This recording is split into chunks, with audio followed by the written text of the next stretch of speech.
শালগঙ্গার ঠালি গ্রামে মোবাইল চুরি করতে এসে হাতে নাতে ধরা পড়ে সুজিত নাতি নামে এক ব্যক্তি। স্থানীয় বাসিন্দা প্রণালী বর্মনের মোবাইল চুরি করে পালাতে গিয়ে ধরা পড়ে সে।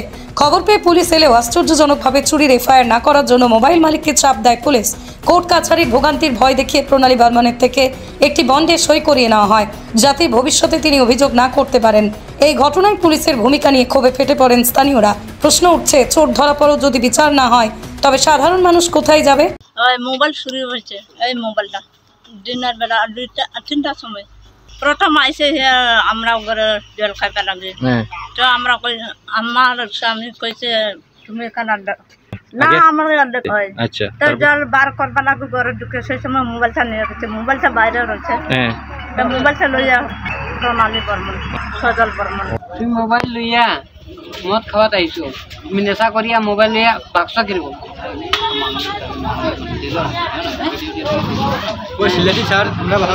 কে লাগাইয়া দিছে? তোমার ভিডিও কে লাগাইয়া দিছে?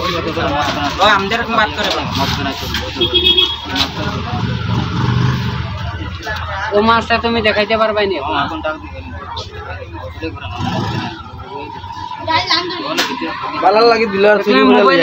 ঠিক আছে লাগাইয়া দিছে, তুমি কিন্তু মোবাইল মোবাইল গুলো বাগলাই কেন?